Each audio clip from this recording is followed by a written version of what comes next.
Good afternoon, ladies and gentlemen. Just this video on something that I've just read. I want to start right at the beginning. If you remember when we discussed priorities of survival, one of your first priorities, if not the first priority, will always be water. Water is something that everybody needs. Water is something that brings life. So water is in any situation, not only in a survival situation, a very important thing to have.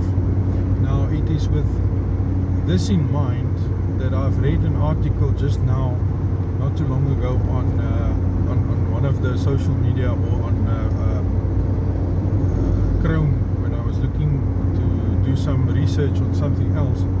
I actually noticed an article that came up that was talking, and I want to emphasize that today is the 18th, and this article was released this morning on the 18th of March 2024, concerning a meeting that was held between Tshwane municipality and the Rand Water yesterday.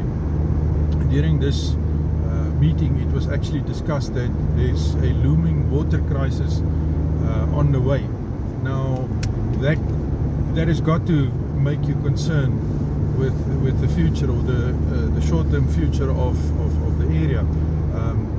They are saying that Rand water supply systems are currently on the verge of collapse.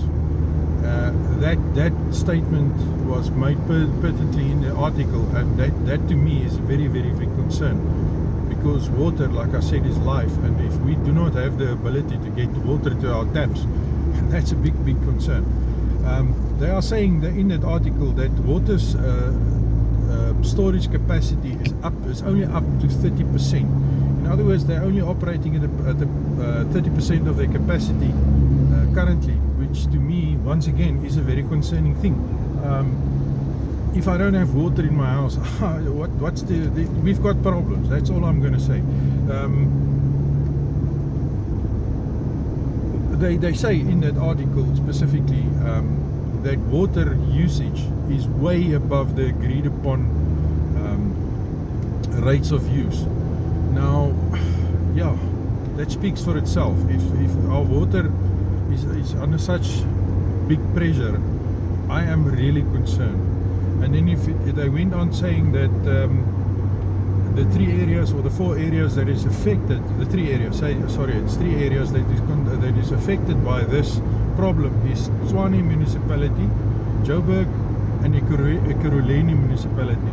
Now that is basically the whole of Gauteng. If you look on the map, the three biggest areas on the map is these 3 areas that I just mentioned. So that is definitely a big problem, and the water is being lost due to bad infrastructure, and that up to half of the water that is put into the system is actually lost due to leakage.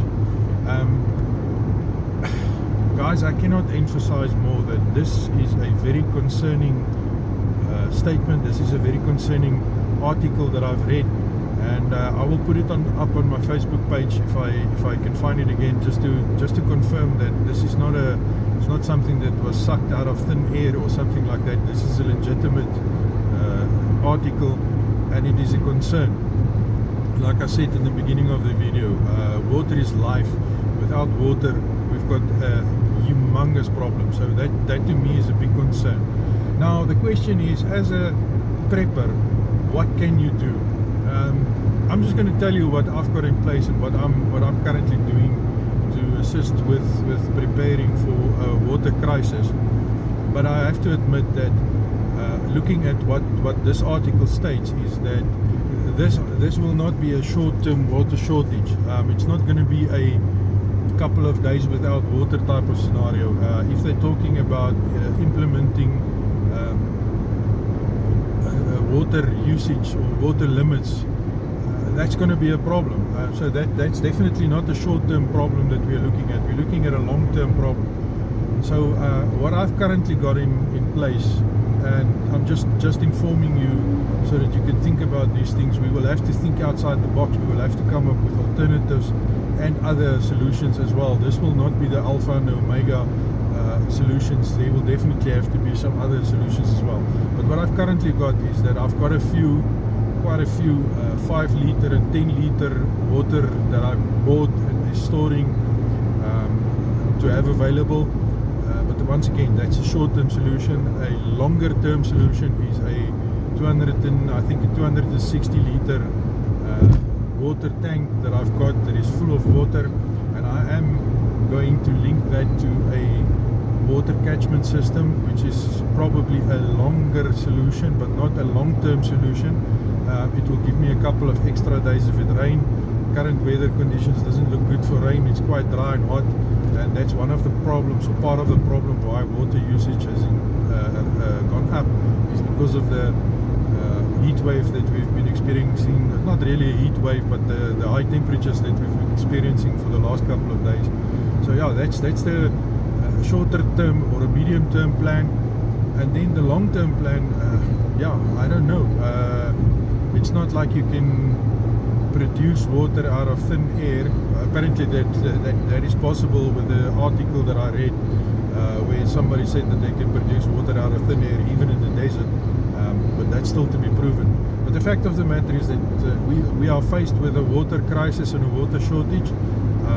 It's not the first time that this is happening in South Africa. We've had this problem a couple of years back as well.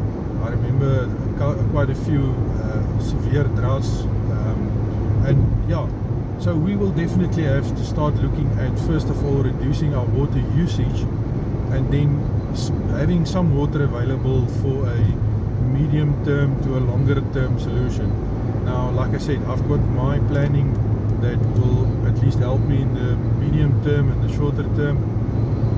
But yeah, we definitely have a problem, and looking at the water crisis that is looming, and the fact that it's put out there for everybody to actually see, that is a big concern to me.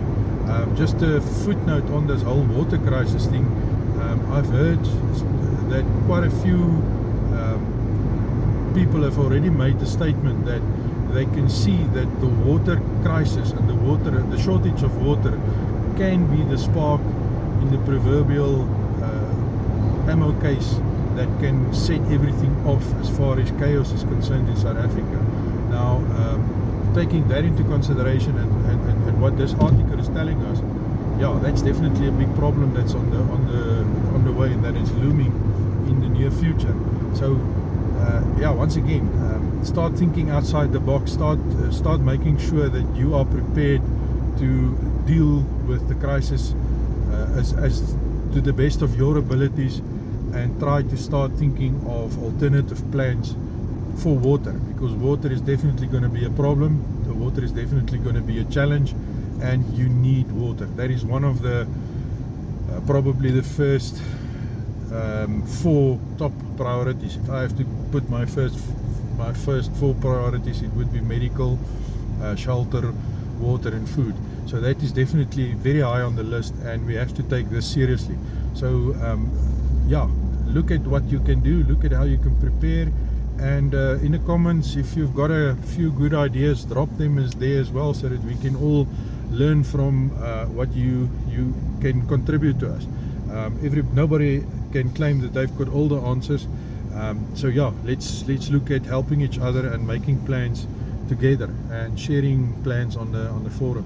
So yeah, guys, I'm concerned. I'm not a negative person, but I am a realist as well. I have to realize that based on this article, the threat is real, the threat is near, the threat is imminent, and we have to deal with this. So please keep that in mind. Start working on your preparations, and keep working on your preparations, and until the next one, keep on prepping.